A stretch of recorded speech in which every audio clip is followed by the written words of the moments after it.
Head load of shows. It is. That's what it is. Look, just a very quick follow-up on a story where were we we? had. So where were we? No. I'll get to that in a second. Sorry, my friend, but there's one very quick one, and now we talked about the how long have we Homo sapiens been in North America, right? How long have we been in North America now? What they've just found recently, last year, Footprints. they found about 23,000-year-old human footprints in North America, in New Mexico, in fact, 23,000-year-old human footprints. Which puts it a few thousand years back again from what is officially accepted. Well, it goes before the Ice Age. Correct. That we had. Yeah. Correct. Yep, 100% correct. This is in White Sands. That's where they found those footprints. White Sands National Park, New Mexico. Okay. Humans, mammoths, giant ground sloth, dire wolves, and birds. And that's what kind of tracks you have there. But look, what we were just discussing was, well, the complexities that face us on living on this planet. So, for the most part, the civilization or civilizations that we share this planet with, they don't really care about us. And I want you to think of this in similar terms to truly how New Delhi would feel about the slum cities just outside its parameters, or any or the favelas in Rio de Janeiro, or any dwelling of people living well below the poverty line, or worse yet, in a country that doesn't matter to anyone, like Liberia. All right, nobody cares what happens there because they have nothing that anybody wants. Right, so whatever happens there is, who cares? And in fact, there are certain parallels to what I'm trying to explain in a second in our current existence on the surface of this planet. So we've got a certain level of civilization we like to call, the Western civilization. It's now the global civilization. We got cars and planes, and we got ships and all wonderful things on the surface. And we even gone to the moon, so they say, and it's all good. But at the same time, on the Sentinel Islands in the Indian Ocean, is a group of people that have never been contacted by it, or so that they have not really partaken in any of this. They're the most isolated group of human beings you'll ever find, living pretty much on a Stone Age level niveau. Okay, so that's happening. So we are coexisting, going to the moon, all this wonderful stuff, planning on Mars. At the same time, there are people here still making spears and hunting fish, without the aid of any metal, for example. Anyway, so that's right now. So we're coexisting. Now, just expand your vision a little further and think of the entire surface of the Earth as the slum just outside New Delhi. Okay, and we really haven't been here that long. Our civilization isn't that old, if you think about it, right? So 5,000 years is what we can comfortably follow in the written record. 5,000 years, thereabouts. We can stretch ourselves to 10,000 years, even 15,000 years now. But see, Göbekli Tepe just appeared, and that's about 15,000 years ago. And people just, they throw up their hands. I don't know what's going on anymore. I don't know. Who are these people? I don't know. They must be normal. This is religious. It's religious. Shut up. Right. So we don't really know. And we've got a whole bunch of very strange artifacts on the surface of the planet. You've got the Baalbek, artifacts, the Temple of Jupiter, as you know, Baalbek. And then you've got Puma Punku. That's another weird one, right? And then you've got, generally speaking, you've got a lot of cyclopic buildings, like massive stone structures, and you wonder, how did they ever do that? And in fact, not only how, but rather why? Why would you build like this? What's the point? It's a lot easier not to lug big stones around. You can still build big structures with smaller stones. But nonetheless, here we are. And there are stories in our past that speak of high civilizations, right? Atlantis is one myth, but you can go to the Bible if you like, and they talk about the Tower of Babel, where these people of the world got together and built this massive structure to reach the stars, etc., etc. So now you can take this as at face value, or you can take it as something that maybe is preserving a morsel of truth about the people of the Earth trying to build something that may have been seen as a threat by someone else, and promptly it was destroyed, and they were robbed of their natural-born telepathic talents, which I think was the original language, and were sent into language confusion. There are stories when we discuss the ancient flood myths about people that had been helped. I mean, Noah was helped. Okay, Deucalion was helped. These are the stories that we know. But there are others. There's one from Siberia, where a metal vessel came from the sky. That's right. And took the protagonist. Remember that? Yeah. Off we go.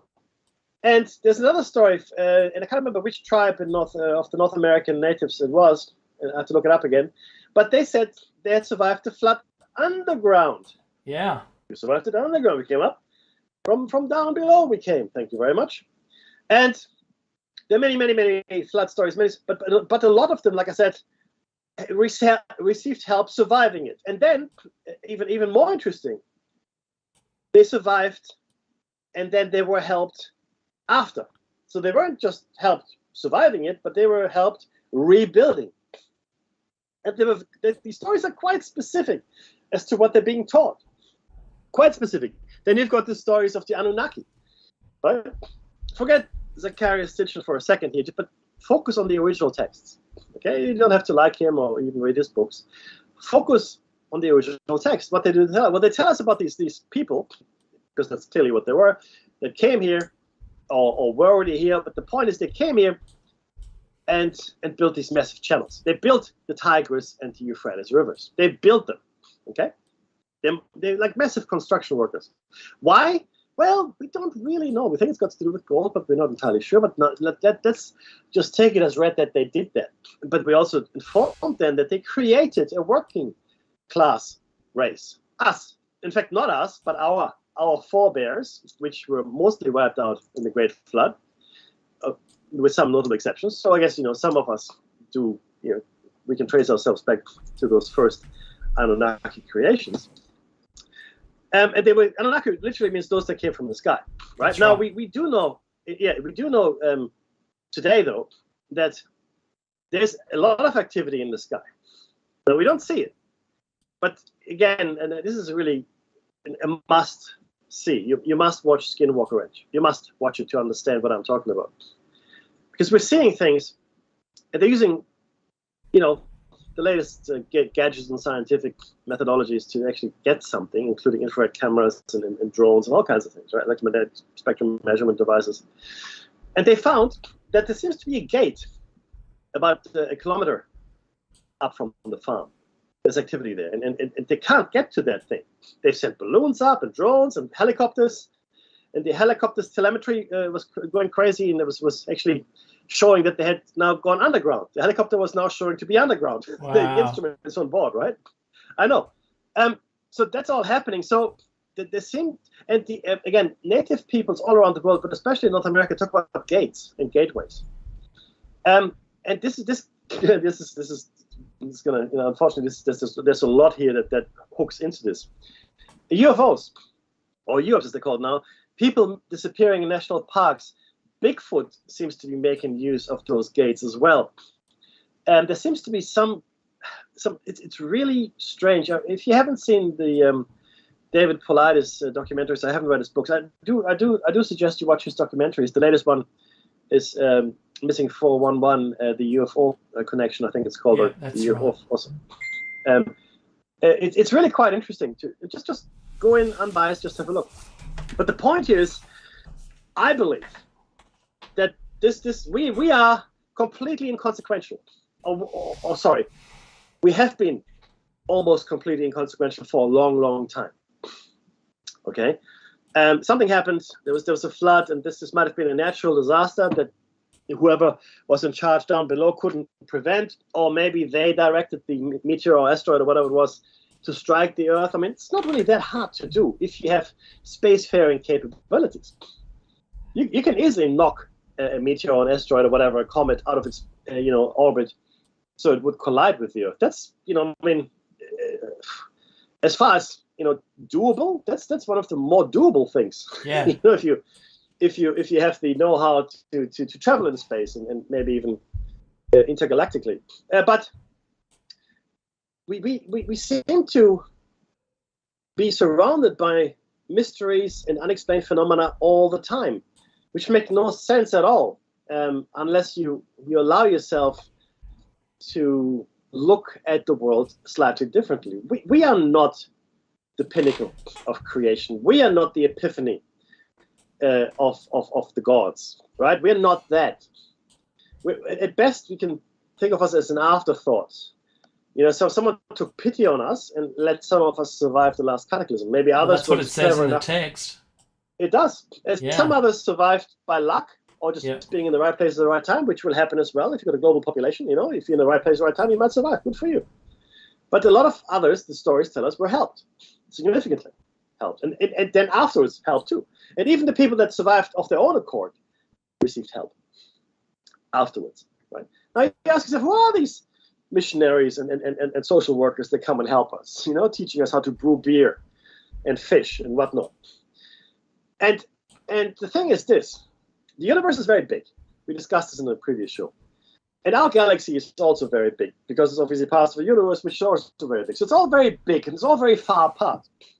Now, if you don't have faster than light travel, even if you lived maybe, for hundreds of thousands of years or millions of years, it is still significant travel time for you to go from place to place. It just is, right? And even if you've got extended lifespans.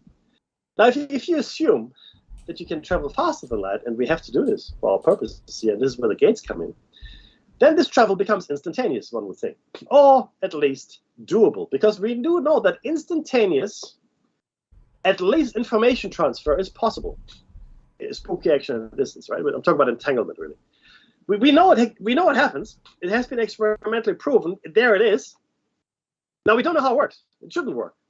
In fact, they now say, oh well, we probably don't understand it properly, and it will still fit within the Einsteinian universe once we get it all figured out. No, it won't. Sure it does. That's right. So it is bypassing, in my opinion, this form of travel or this form of information transfer is bypassing the Newtonian, Einsteinian time-space continuum we all call home, right? It's bypassing it. Call it subspace or hyperspace or I don't care. I don't really care what you call it, or another dimension we travel through. It doesn't matter.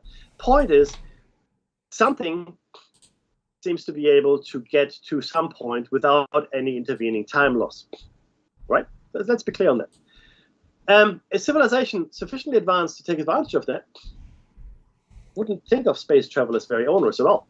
It'll just be like walking through a door. Who cares? Once you've built a system of gates, wormholes, or whatever you want to call it, right? Then it's what it is. In fact, there was a really great science fiction novel. I need to quickly tell you about this. That postulated that in the near future, some people would invent gate technology. Like, so you essentially could, now create localized, stable wormholes which you could exploit in any size that you wanted. So what people would have, and this is really interesting because I hadn't thought of it from that angle, and that's why I like this author. This author said, well, you're no longer limited in the way you live. So let's say you have your house in New York, for argument's sake, right? But then what would stop you from having, let's say, I don't know, 6 doors? You've got a room, it's your living room, let's say, right? And then in your living room is in New York, but then you've got 6 doors in the apartment, and one of the doors opens to the Antarctic, another door opens to the Brazilian jungle, another door opens to the moon, and maybe you like to cook on a beach in Bali. That's the other door that you have. And so your houses are now dimensionally displaced, if you will, right? Because it's easy.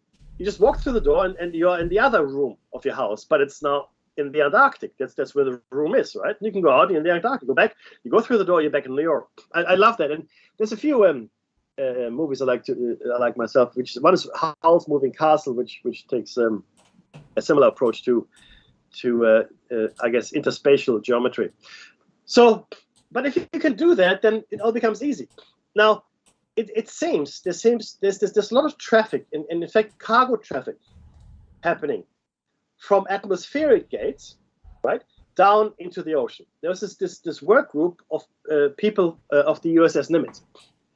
Now, you remember the original TikTok? Tic-tac? That was the Nimitz. Tic-tac.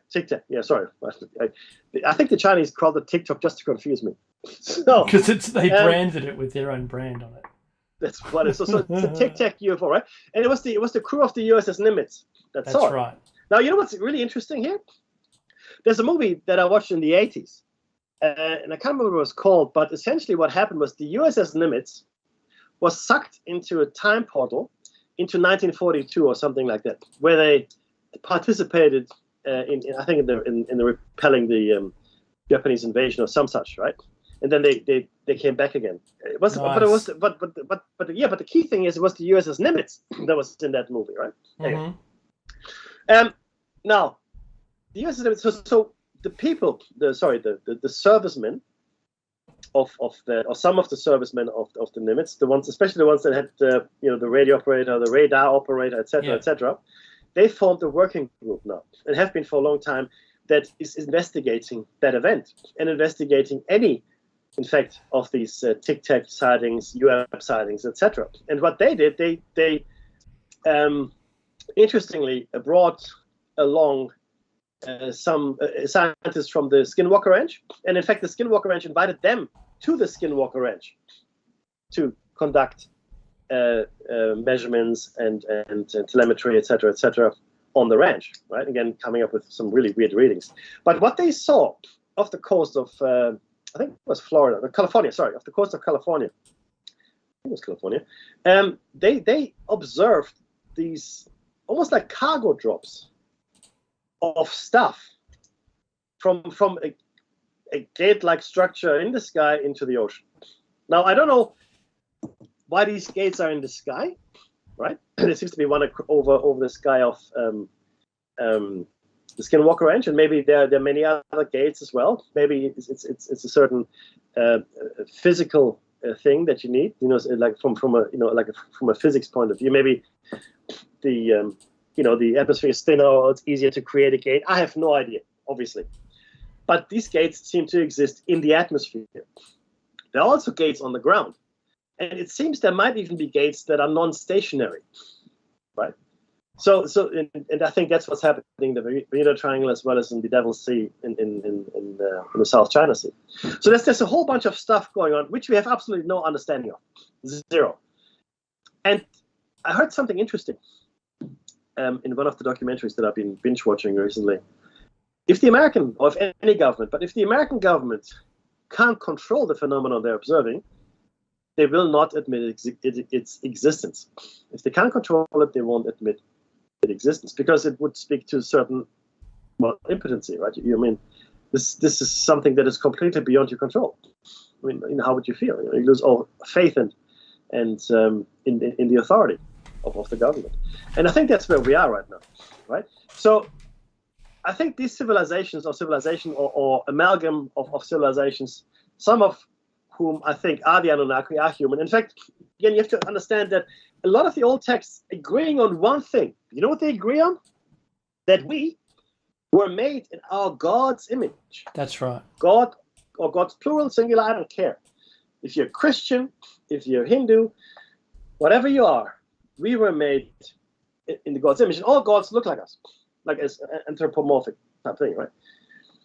In fact, the Anunnaki were quite specific in the epic of, I think it was the Enuma Elish, but don't nail me down on it.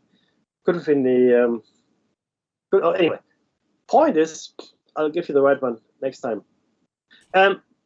It said very specifically that one of the Anunnaki was chosen to have his, we have to call it genetic material, mixed with Earth genetic material. Mm-hmm. That, for some reason, it seems, has led to his death or something like that, which is reminiscent, and maybe that's where he got his inspiration of the movie Prometheus. Because I think the best part of the movie Prometheus is the beginning sequence. Everything else is just crap. It's crap. Yeah, but that beginning sequence is phenomenal.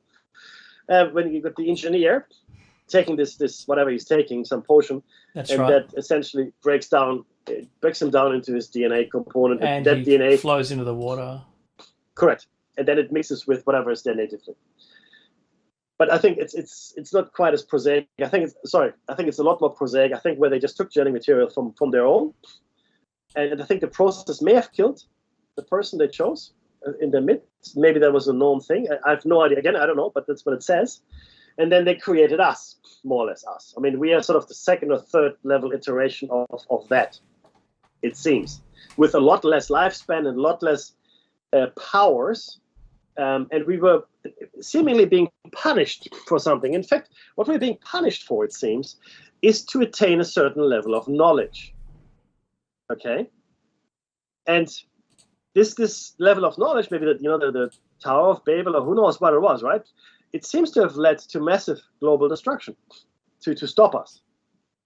Now, just think about today. Let's say today, all the poor people in the slums, there's this faction in the world, the global faction, and they arm all these people from the slums with the latest weapons, and they're actually now a threat to the prevailing order in whatever country that is. All the slum people are all of a sudden an actual threat to the order. Do you think those people would just sit on their hands and let that happen? No, they would obliterate if they could. They would obliterate the slum people, right? And I think that's sort of what happened here. Now, we were initially tolerated as workers. Funnily enough, one of these ancient texts also talks about the gods being annoyed by humans because they made too much noise. So they gave them this disease, the Shurup disease, which sounds like the common cold, but it might not have been, right? Shurup disease was given to us. And then, we pleaded that they make us better, and then again, they relented and gave us some kind of antidote, who knows. But the point is, our lifespan is a lot shorter than what it is. We have got a built-in kill switch, which we discussed. Okay, That's right. Senescence is not natural. The cell death only happens because our cells don't copy themselves perfectly, and they don't do that because telomerase is switched off. That's telomerase right. is switched off. Telomerase is the stuff that protects your telomeres, which are the ends of your DNA, which used to be called junk DNA, right? But it isn't, because for the copying process, in fact, if we had telomere treatments or telomerase protocols, Yeah. to in the medical environment, there would be no aging. So we could still die. Of course, you would still die. You fall down a flight of stairs, or a brick drops on your head, whatever, right? You are not immortal, right? But you wouldn't age. You wouldn't age if you keep up with the treatment. Oh, I keep up with the treatments, Mickey. Good man. Or you have instead of a treatment, we just switch it on at genetic level. Once we understand more about it, we just turn the telomerase back on. That is because every cancer, and this sort of goes full circle to what I said earlier, every cancer that your body develops successfully, well, it's a bit of a tongue-in-cheek kind of thing, switches telomerase back on to protect itself. For itself. So essentially, every cancer, every cancer cell, if your body let's say, if your body is a model, you got cancer, right? Your cancer would also live on forever, unchanging. Okay? So your cancer is actually healthier than you are. The cell copying process in a cancer cell is more perfect than the cell copying process in your body after a certain age. That's a fact.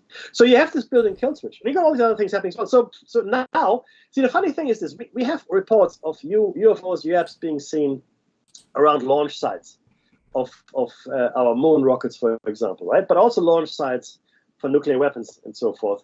In fact, there are reports of Foo Fighters during World War II, right? Now, what's a Foo Fighter? A Foo Fighter were these balls of light that seem to accompany planes, right, on missions. Now, in my mind, that is someone trying to keep a close tab on what we're doing.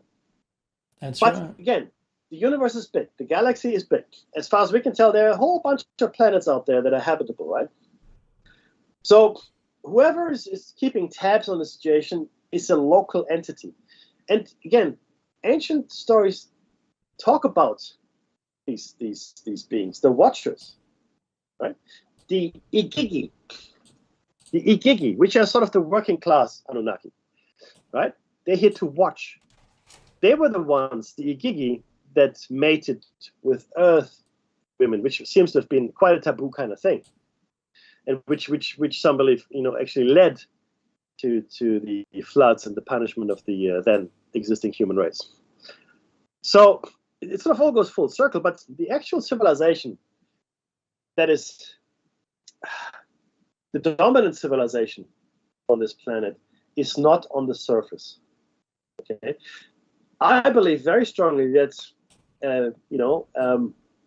these folk could walk on the earth and you would never know the difference. I reckon there's a whole bunch of them walking around, right, all the time, in positions of power or otherwise. And I think we can think of them more as anthropologists and social workers rather than a concerted effort by the inner Earth civilization, let's call them, to control us. I don't think they have an interest to control us. They just want to make sure that we don't get too powerful to threaten them. I think that's really the key thing. The only concern they have is that we don't get too uppity, right? But for the most part, I think the people that come here, including the Greys, including everybody else, they all are they all the same coalition? No. I think the galaxy, right, maybe the universe at large, is exactly how the Earth is. There are a whole bunch of factions of different interest groups, right? That they want to do this, do that, and they act according to their own interests. There might be alliances and such, of course. We seem to hear about that too. But for the most part, I think everybody will just do what they want, and we're not a protected species per se. I don't think there's anybody out there like in the movie MRB that protects us from alien influences, as it were, right? Alien influences. Yeah, influencers. Like they wear white linen and live in Byron Bay. That's what it is. But the thing is, you look at some of the teachers that have come and gone on here, like the Buddha or Jesus Christ, even Muhammad to some extent, and others, right? And the things, the messages they spread, right? Pacifism, non-aggression, right? That's against our nature. Completely against our nature. We're not that, and by any stretch of some of us are like that, but most of us just not like that, right? You get hangry and you get road raging. That's what happens. So, but this docility, I think is deliberate as well, to keep us docile, to keep us as uneducated as possible. But I mean, you can't stop it altogether, And maybe they just don't care enough to spend too much. I mean, again, New Delhi slum, no running water, no schools, nothing. It's just a whole bunch of people living in these huts they built themselves, and there's a stream of running water running through the village, or this slum which is tainted with cholera, etc., etc. So, but people eke out a living. They live there, right? But nobody's really interested in helping them or do anything about it. They're tolerated, here and there and whatever. And sometimes we hear that, these gangs might go into the slums to abduct people for organ banks. That's happening, right?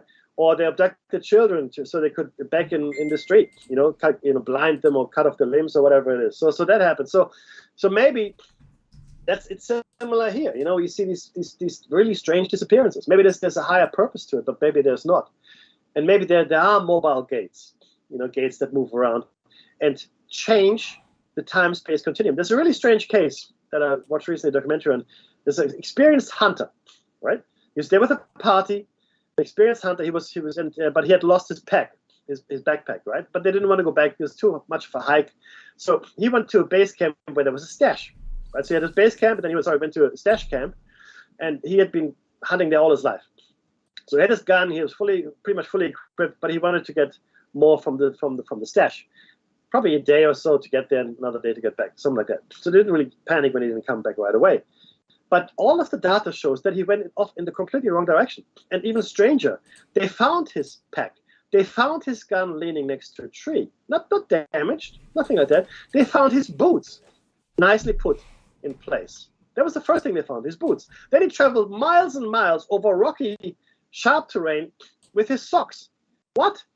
I think what happens is these people get caught in, well, it's going to sound crazy, but again, this is the shiny side out. They get caught in time slips. Proceed. So they get caught in time slips so they're going along, right? And it looks like the right territory, but there are subtle differences. There's no people, there's nothing. I mean, you wonder, and in fact, at the end of his journey, where they found his backpack, he was within view of a farmhouse and a road. So he could see from where they found his backpack and gun, he could very clearly see there was a farmhouse in the distance. It's and people living there and all that, as well as a road. But I believe that he probably took his shoes off, put them to the side neatly, right? Maybe he was just massaging his feet or cleaning his feet or whatever the hell he was doing. And then there was a time slip, and his shoes disappeared. They came back to our time. Mm-hmm. Or dimensional space, whatever it might be. But yeah, and then where are my shoes? I haven't got any shoes, so I have to have no choice but to go. But he could, because at that time or that particular space, or dimensional space, the ground wasn't as rocky, so he could actually make his way to his next stop, where he put down his backpack and gun, and before you know it, boom, time slip, he's without his backpack and gun. Yeah. And I think they found his bones in a ravine, some Really? miles away from that. Yeah, that's what I think that's what happened. So, and it's not the only case like that, but this was a hunter, an experienced woodsman. This is not some tourist, stumbling through the woods. All right, this is a guy who's hunted in those mountains all his life, and all of a sudden, he's just gone, and it doesn't make any sense either. It also would explain why people search an area, find nothing, yeah, that's right. Yeah, but come back, and all of a sudden, oh, look at that stuff. Because if you consider time or dimensional slips, then yeah, obviously that's exactly what happens, right? It just appears. It's like we talked about this in the past. Sometimes when you're in your house and you put down something somewhere, and you put it down somewhere, but it just isn't. It isn't there. But to the same place, it is there. Now, most people just dismiss that as bad memory or whatever, but it's usually dismissed. What if that is an actual phenomenon, right? What if in fact, this happened to me? This happened to me. I can't remember. I mentioned I have to listen to the shows again, but it happened to me where I put something somewhere, and I know I put it there, and I looked, and it just wasn't there. And when I looked again, lo and behold, guess what? There it was. So it makes sense, right? That you have these potentially non-stationary gates. It could be other interferences as well. I mean, it could be that a craft came down and picked someone up, and because of their dimensional and potentially time displacement, caused these phenomena as well. But in this particular hunter's case, it makes a lot more sense that he just put something down, and if you don't physically hold it, then it's not with you. That's my opinion, right? If it's physically separated from you, it has a chance of slipping back to its original time and space, as it were, right? And there are many little kids. Little kids are found in places that were gone over with a fine-tooth comb. Yep. They're there. Oh, what happened? Well, we don't know. And this is not just America. This is across the world. Across the world. And now a lot of countries don't really keep, many records on this, because I mean, some people go in the woods, they get lost. Well, it's just what happens. People get lost in the woods, right? But it isn't that simple, because once you start looking at this, and David Paulides has done a fantastic job looking at this, then it becomes very strange indeed. And that's just one facet of this thing, right? But let's assume that there's this civilization here, or civilizations potentially. So we know there's some strange things happening with the moon, right? The moon. So there's definitely a connection to the moon. These folk are probably in the moon, on the moon, and that's why we haven't been there for 50 years. They're probably on Mars. In fact, Mars was probably like the Earth at some point in the past, maybe not too long ago. But if you look at Mars, right, I think this is, again, maybe going out on a limb here. You look at Mars, you see the massive scar on its side. And I can't think of any other word to describe it. It's bigger than the Grand Canyon, but it's this massive scar on its side. And for the world, it looks like something, again, look, just bear with me for a second. Think of a gigantic laser that hits Mars, maybe evaporates the atmosphere, but carves out a massive scar into its surface. Right? So something hit Mars there, some kind of weapon, some kind of whatever, I don't know what. But I mean, for all the world, that's what it looks like. Same with the Earth. The Pacific Ocean is way too big. It's too big. It makes no sense to have the Pacific Ocean. It's almost half the entire Earth. Yeah. So there are stories of wars in heaven. This guy, the battles of the gods, the lightning. I mean, the Chinese myth of this Cheng He. I think it was Cheng He. No, Chang'e. Chang'e is the lady in the moon. So essentially, this is the Chinese myth. There were 10 suns, right? And they were drying the land, and they were causing droughts and killing the people, etc. But he shot them all down. He shot down 9. He shot down 9 of those suns, right? He shot them down, and for that, the gods gave him the elixir of immortality. Now, it seems that if you take that elixir of immortality, you're taken up to the heavens, right? And then you live with the gods, but you're away from Earth. But he didn't want to do that because his wife, Chang'e, he loved her very much, and he didn't want to be apart from her, right? So he said to the gods, "No, I don't really want to do that." But he had to go away for some reason, and then, his wife had to protect the potion. The stories differ here, that either she drank it because she wanted to be a model, or she protected it from his apprentice. So he was not like a guy; he shouldn't drink it, and she drank it to make sure that he couldn't drink. But what happened in the end is that she drank it. But she loved him so much that she only made it to the moon. She didn't get all the way to heaven to live with the gods, but she stayed on the moon with Jade Rabbit, Chang'e. But the point here is that maybe that remembers an event when there was this maybe an ace pilot or some kind of rocket person that had really good skill in shooting down celestial objects, did destroy 9 things that were threatening the Earth, and he was rewarded with something, right? And now we've got, and maybe it was immortality. Who the hell knows? But the point is, we have these stories, right? We have these stories of wars, and we have these stories of conflict well beyond human scale, right? The wars of the gods, even Ragnarok, if you want to talk about that for a second, right?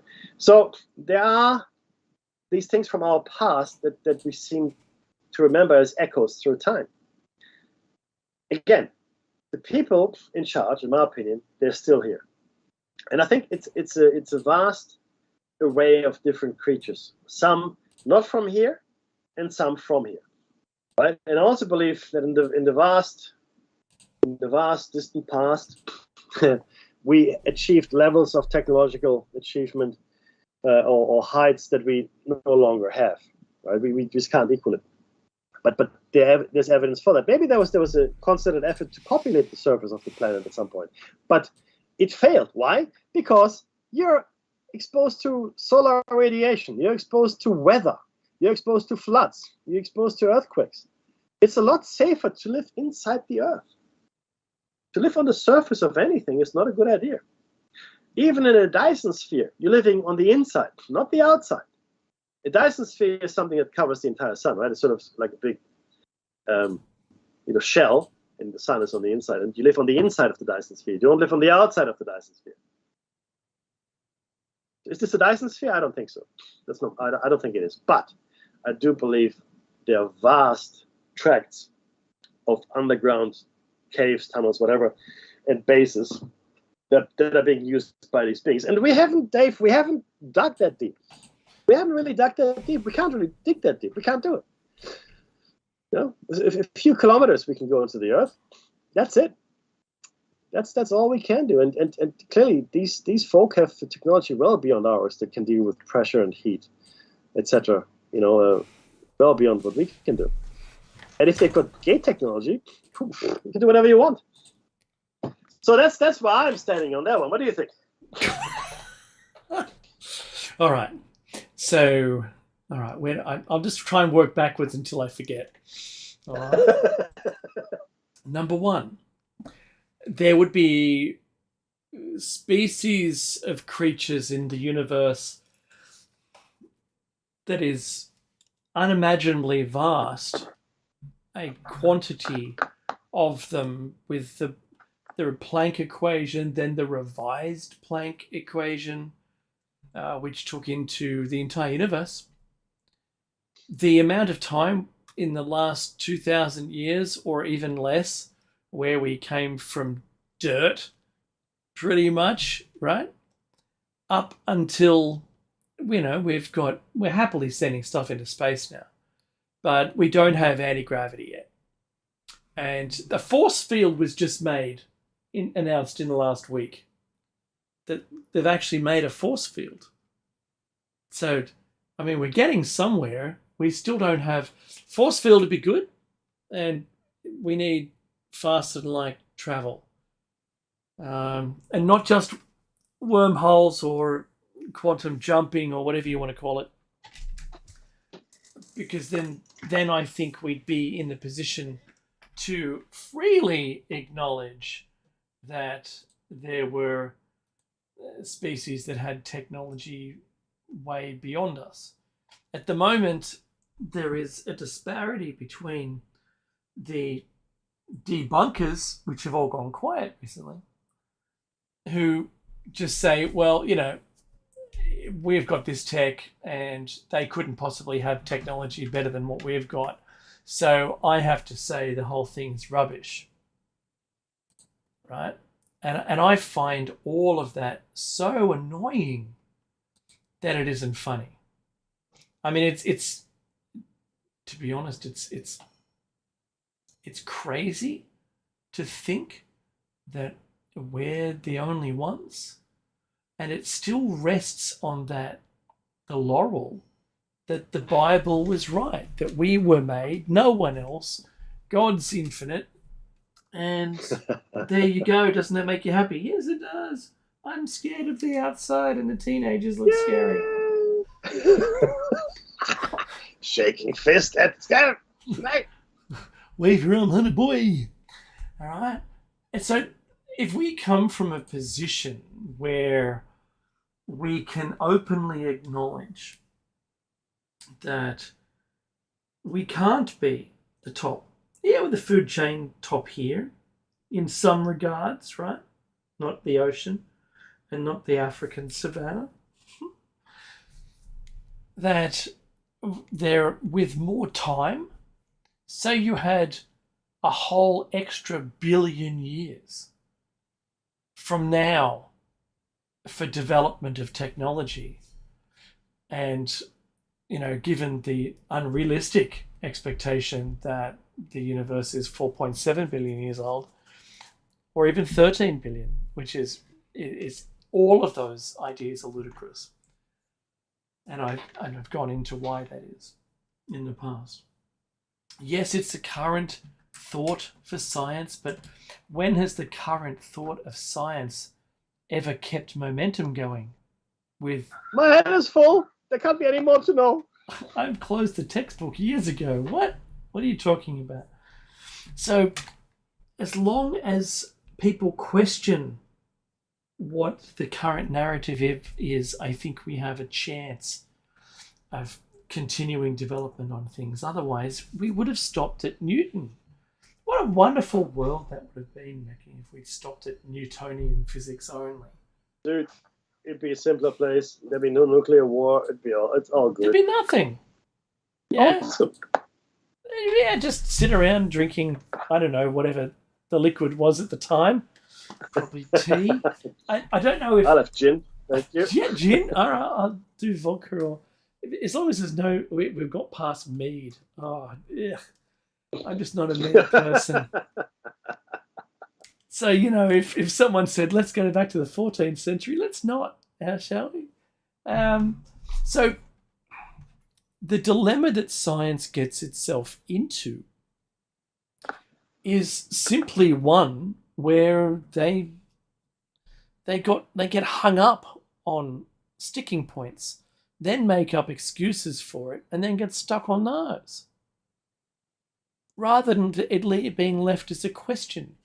So, I don't know, original science, firmament, sure. That's right. Yeah, right. Yeah. The ether, right? So the glass dome is something, all the gods are above that thing, right? The stars are just points of light holes in this dome, or what have you, right? Because it's unexplainable. We'll make up an excuse. Well, that's the same as dark matter, for crying out loud, right? And I'm sorry, so this isn't it. Oh, I know what I was doing wrong. Becky, I was on the soapbox that says science, right? No, so this is about extraterrestrials. If they're extraterrestrials or life, even human-looking life elsewhere, because of your references to Prometheus, totally valid. I believe the Anunnakis, the Sumerian text of the Anunnaki describing what happened is so close to the Prometheus story, where it now totally makes sense. It totally makes sense. It didn't make sense to people then when it was written, and certainly throughout the other 1700 years, and actually less. And that's what really annoys me, is people get hung up on something that isn't true. I think that I'm happy to ponder that life exists everywhere in the universe. In fact, it's plentiful. And the fact that they haven't come here is like kind of like that prime directive. You can't visit them until they've got warp drive. That totally makes sense. That's when you visit. Otherwise, everything else is like accidental drama tourism. Did you hear that the humans have been messing with weapons? Oh boy, here we go. Let's have a look to see what they're like. Oh, they're hideous. The old flubby water bags. They still have governments on every landmass. Who does only that? 2 eyes. That's disgusting. Only 2 eyes. Yeah, they fart out their bottom. They have a bottom. They have a bottom. You mean they don't just consume food and puke it back up again like we do? I don't know. No exchange of long protein strains, that's for sure. Yes. So we can't expect all life forms to be like us. And I think that's where we make a lot of our mistakes.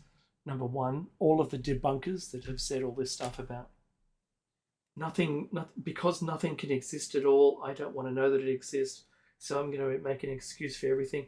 Did you know even Hynex said that swamp gas thing was all rubbish? I know Mickey did. Right? That's nuts.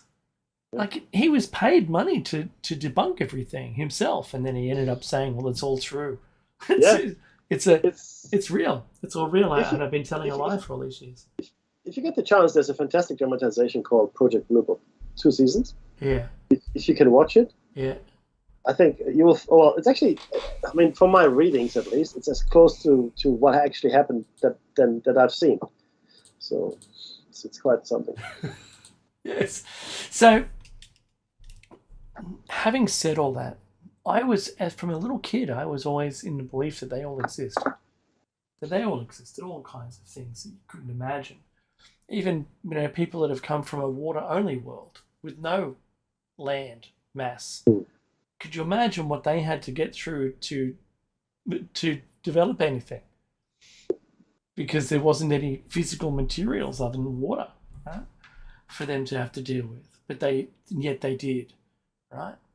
I think that, the gas giants, they still have a rock inside. It's not entirely gas, not gas to the center, because all the material they've consumed as being a large body has also consumed, iron, nickel, gold, cadmium, all those super heavy metals, and especially in this area.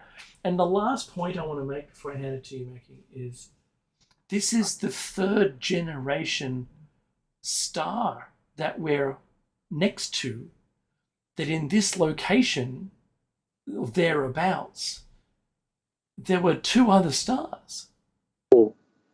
And the only reason that we know this is because of all the heavy metals. We even have uranium on Earth, which, if this was a 1st generation star, we'd be lucky to have solid matter to be standing on, orbiting. It would only be gas giants. 2nd generation, we'd have some heavy metals, but not to the extent that we do. Most of those have been created by the 2nd generation star. Now we have a 3rd gen star, and the next lot is going to have even better materials to deal with. And you can only imagine in a really super dense star field where your planet is amongst, hundreds in a very small area, where lots and lots and lots of stars have come and gone. Their material, so-called catalog items or things on the shelf that they can use are vastly superior to ours. And we know that water comes in 7 states now. Yeah, I know, right? And we're finding that you can have metallic hydrogen, which they didn't know you could have before. So I think from a material basis alone, we're kind of in the, in a, not play school, the other one, like primary school maybe, right? We're in kindergarten. Kindergarten. I think we are. Look, to be honest, I think we've done pretty well with the tools that we have, which is nothing. So we come to the world naked, and here we are, right? So I think each generation has built on the next, and it's continuous. Each generation thinks, well, we're the end of knowledge, we're the end of history. Thank you very much. Nothing to see here. We know all we know. Or don't we? and look, right now, right? This is probably the first time in history where we know that we don't know, because we had to invent dark matter and dark energy.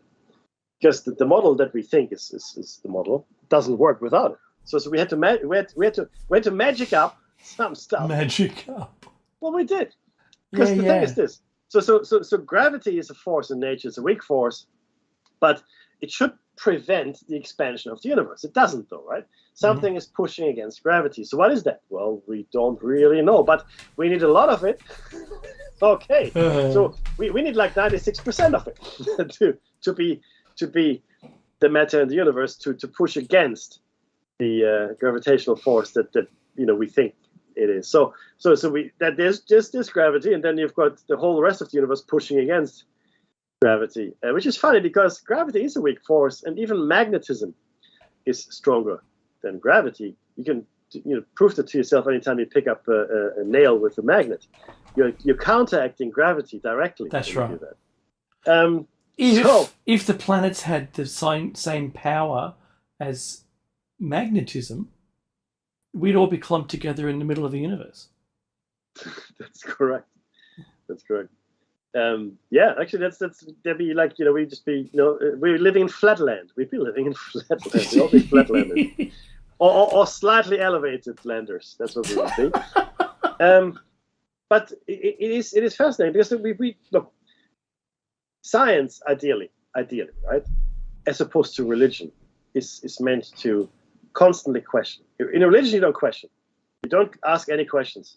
You can ask questions that are pre-approved, like, oh, do you think Jesus would have liked tomatoes? Rather than, oh, do you think Jesus really was the Son of God and died on the cross for our sins, and now all that his blood has washed away our sins, we can all go to heaven? That's a bad question. The question of whether he liked tomatoes, we can ask that question. That's a good question. Okay? Yeah, he probably liked tomatoes. Well, how do you know he liked tomatoes? And then all of a sudden, all hell breaks loose. But the point is, science is the opposite, or should be the opposite to that, where it consistently and constantly questions. Now, unfortunately, there's human nature, and human nature is not like that. If you do something in your life and you build a living for yourself, and whatever it might be, you like to look at that and think, okay, well, I've done this. This is my body of work, and I feel good about it. This is how I make my money. This is nice. If you're a scientist, right, and you maybe you're an evolutionary biologist, let's say, and you're walking down the path and you say Darwin is great and he was completely right, and this is all exactly how it should be. Evolution is a sure thing.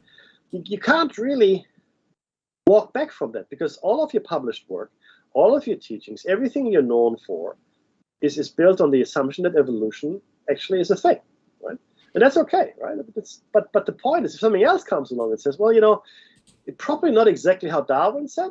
It's probably more, catastrophe related, or like we think it's a punctuated equilibrium. So these things don't happen gradually. Because Darwin was very clear. He said these things happen very gradually over long periods of time.